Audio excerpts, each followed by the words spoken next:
Boa noite a todos, resolvendo mais uma questão. Vamos ao enunciado. Qual a oração sem sujeito? Oração sem sujeito tem outra denominação que é chamada de sujeito inexistente, né?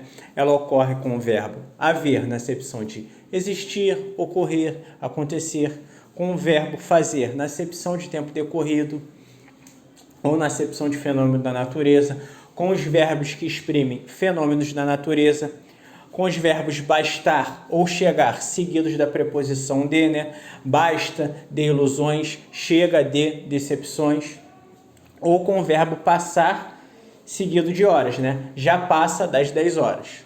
Esses são os exemplos em que ocorre o chamado sujeito inexistente ou oração sem sujeito. Dito isso, vamos encontrar isso nas alternativas.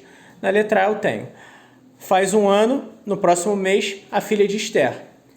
Preste atenção. Essa alternativa, ela induz o candidato ao erro. Por quê? Você pensa aí que tem o quê? O verbo fazer na acepção de tempo decorrido. Só que perceba que há um termo atrelado. Eu não tenho a filha de Esther? Sim. Eu colocando o período na ordem direta, fica mais evidente. A filha de Esther faz um ano no próximo mês.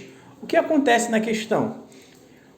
Ele coloca o verbo em primeira instância, ele intercalou aí um adjunto adverbial, né? Um adjunto adverbial de tempo, no próximo mês, e depois ele colocou o sujeito do período, ou seja, está na ordem inversa.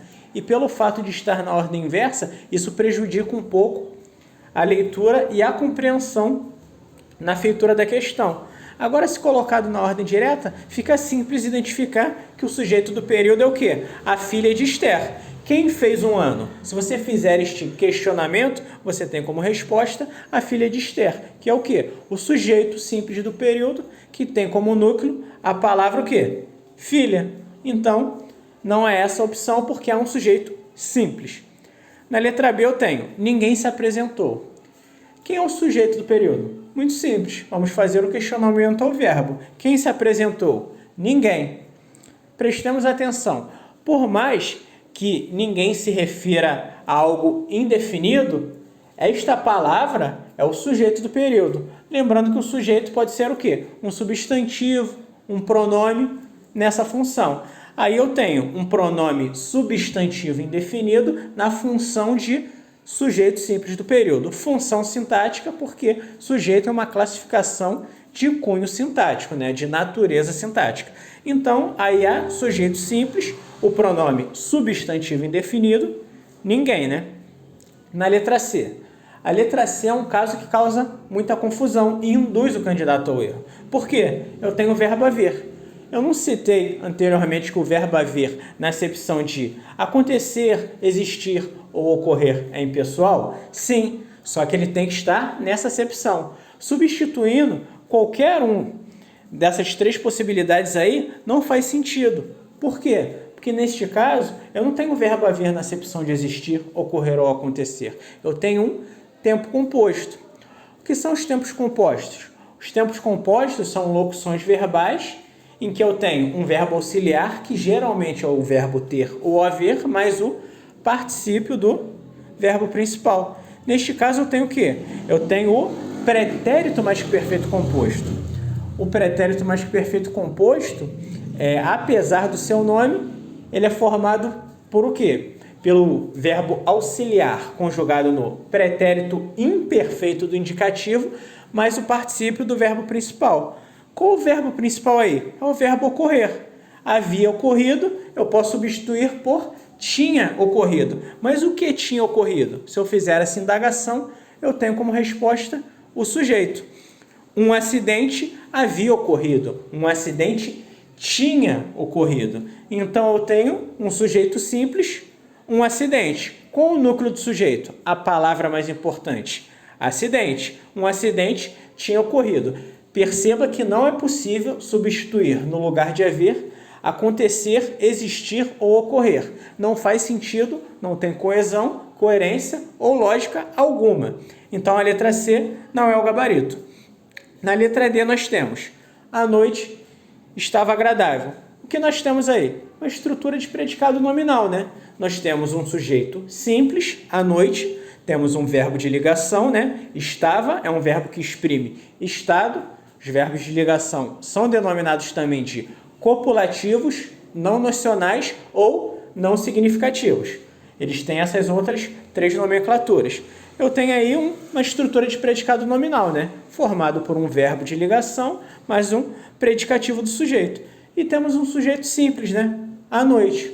Só resta, então, a letra E, né? O que nós temos na letra E? Vai haver um campeonato. Temos aí uma locução verbal, né? Lembrando que o verbo haver, na acepção de existir, ocorrer ou acontecer, ele é o quê? Ele é impessoal. E mesmo inserido numa locução verbal, essa impessoalidade é herdada. O que isso significa? Mesmo que eu coloque um auxiliar, toda estrutura vai permanecer invariável. E o que parece ser o sujeito, na verdade, é o objeto direto, né? Eu tenho vai haver, vai existir, vai ocorrer. Essa substituição é correta. Então, o que eu tenho? Eu tenho uma locução verbal e depois eu tenho um objeto direto dessa locução verbal. Eu tenho uma locução verbal o quê? Transitiva direta. Por quê? O verbo haver, no sentido de existir, na acepção, com o significado de existir, ele é o quê? Ele é impessoal e transitivo direto. Então, o que parece ser o sujeito, na verdade, é o objeto direto. Então, temos o gabarito, né? Há um sujeito inexistente, uma oração sem sujeito, na letra E.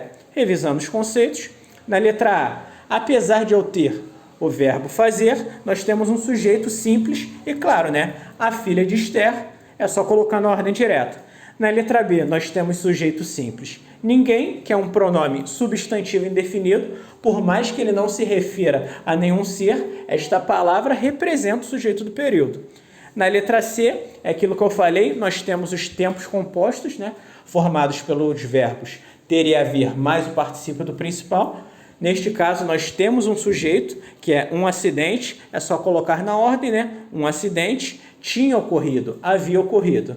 É o pretérito mais que perfeito composto do indicativo. Na letra D, nós temos sujeito simples, à noite. E na letra E, vai haver, nós temos uma locução verbal transitiva direta e temos um objeto direto. Gabarito, então, letra E. Caso tenham gostado, inscrevam-se no canal e deixem um like.